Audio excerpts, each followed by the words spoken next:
Time and ஒர்க்ல அடுத்த some பார்க்கலாம். இந்த கொஸ்டின் ப்ரீவியஸா டிஎன்பிஎஸ்சி எக்ஸாம்ல கேட்டிருக்காங்க. அதாவது ஏ மற்றும் பி ரெண்டு பேரும் சேர்ந்து ஒரு வேலையை 24 நாட்கள் செஞ்சு முடிப்பாங்க. அதே வேலையை பி மற்றும் சி ரெண்டு பேரும் சேர்ந்து 16 நாட்கள் செஞ்சு முடிப்பாங்க. அதே வேலையை சி மற்றும் ஏ இருவரும் சேர்ந்து 12 நாட்கள் செய்து முடிப்பார்கள். ஏ மட்டும் தனியா அந்த மொத்த வேலையும் செஞ்சா எத்தனை நாட்களில் செய்து முடிப்பாங்க கேட்கறாங்க. ஸோ டைம் அண்ட் ஒர்க்ல இந்த மாடல் சம்னால எப்படி குயிக்கா சால்வ் பண்ணுறது பார்க்கலாம். அதுக்கு முன்னாடி நம்முடைய அகாடமியில TNPSC group 4, group 2, group 2A அதே மாதிரி குரூப் 1 எக்ஸாம்க்கான எஸ்பெஷலி மேக்ஸ் அண்ட் ரீசனிங்க்கு தனியா online live classes and test batch போயிட்டு இருக்கு. கிளாஸஸ் பத்தி வேற ஏதாவது டீடைல் வேணும்னா மேல இருக்கிற நம்பருக்கு கான்டாக்ட் பண்ணுங்க. கொஸ்டின்ல ஏ மற்றும் பி இருவரும் சேர்ந்து ஒரு வேலையை 24 நாட்கள் செஞ்சு முடிப்பாங்க.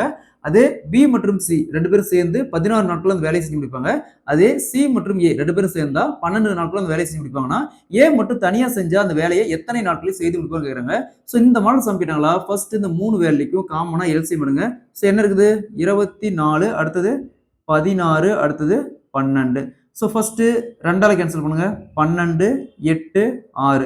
ஸோ அகைன் ரெண்டால கேன்சல் பண்ணுங்க. 6, 4, 3. ஸோ அகைன் ரெண்டால கேன்சல் பண்ணுங்க. 3, 2, 3. ஸோ அகைன் பாருங்க ரெண்டால பண்ண முடியாது, அடுத்து 3ஆல பண்ணுங்க. 3ஆல பண்ணோமா 1, 2, 1. ஸோ இதுக்கு மேலே எதுவும் காமனாக கேன்சல் பண்ணுறது இது இல்லை. ஸோ பெருக்கணுமா 2 × 4, 4 × 2, 8, 8 × 3, 24, 24 × 2, 48. ஸோ இது எல்சிஎம் பார்த்தோம்னா இதோட எல்சிஎம் 48. அதை எடுத்து இந்த இடத்துல ரைட் பண்ணிக்காங்க 48. நெக்ஸ்ட் இந்த 24 எத்தனை டைம் வரும்? 48 வரும் 2 டைம். அடுத்தது 16 எத்தனை டைம் வரும்? 48 வரும் 3 டைம். 12 எத்தனை டைம் வரும்? 48 வரும் 4 டைம். ஸோ இந்த 2 அப்படிங்கிறது ஏவும் பி சேர்ந்து ஒரு நாளைக்கு செய்யக்கூடிய வேலை. இந்த 3 அப்படிங்கிறது பி சியும் சேர்ந்து ஒரு நாளைக்கு செய்யக்கூடிய வேலை. இந்த 4 அப்படிங்கிறது சி ஏவும் சேர்ந்து ஒரு நாளைக்கு செய்யக்கூடிய வேலை. நெக்ஸ்ட் இந்த இடத்துல என்ன வேல்யூ வருதோ இதை அப்படியே ஆட் பண்ணி 2 + 3 + 4 = 9. காமனா 2ஆல வகுக்கணும். ஏன்னா பாருங்க இங்க 2 ஏ இருக்காங்க, அதே மாதிரி 2 பி இருக்காங்க, அப்ப 2 சி இருக்காங்க. ஸோ ஒவ்வொருத்தரையும் நம்ம 2 டைம் எடுத்திருக்கோம். அதனால இங்க வரக்கூடிய வேல்யூவை 2ஆல வகுக்கணும். 2ஆல வகுத்தோமா 4.5. அதாவது ஏ + பி + சி 3 பேர் சேர்ந்து ஒரு நாளைக்கு செய்யக்கூடிய வேலை 4.5. கொஸ்டின்ல கேக்குறேன் ஏ மட்டும் தனியா அப்படிங்கிறாங்க. ஸோ ஏ + பி + சி 3 பேர் சேர்ந்து 4.5னா இதுல இருந்து பியும் சியும் மைனஸ் பண்ணலாம். மைனஸ் பண்ணா ஏக்கான வேல்யூ தெரிஞ்சு போயிடும். ஸோ பி சிக்கான வேல்யூ பாருங்க என்னது, இங்க வேல்யூ பாருங்க இந்த இடத்துல இருக்கு 3 இருக்கு. அப்ப 3 மைனஸ் பண்ணும். அதாவது பி + சிக்கான வேல்யூ 3 = 4.5. ஸோ அப்ப ஏ = 3 போச்சுன்னா 4.5 - 3 = 1.5.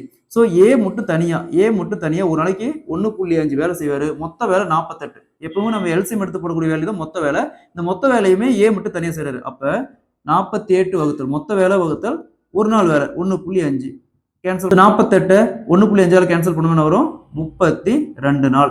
ஸோ ஏ மட்டும் தனியா செஞ்ச வேலையை 32 நாள் செஞ்சு முடிப்பாரு. Option D is the correct answer. இதே கொஸ்டின்ல பி கேட்டாங்களா. ஸோ பாருங்க ஏ + பி + சி 3 பேர் சேர்ந்து ஒரு நாளைக்கு 4.5 வேலை செய்யறாங்க. பி கேட்டாங்களா ஏவையும் சியும் மைனஸ் பண்ணும். ஸோ ஏயும் சிக்கான வேல்யூ பாருங்க 4. ஸோ அப்ப பி + 4 = 4.5. ஸோ அப்ப பி = 4 போச்சுன்னா 4.5 - 4 = 0.5. ஸோ அப்ப பி மட்டும் தனியா செய்யற மொத்த வேலையும் அப்ப 48 வகுத்தல் 0.5.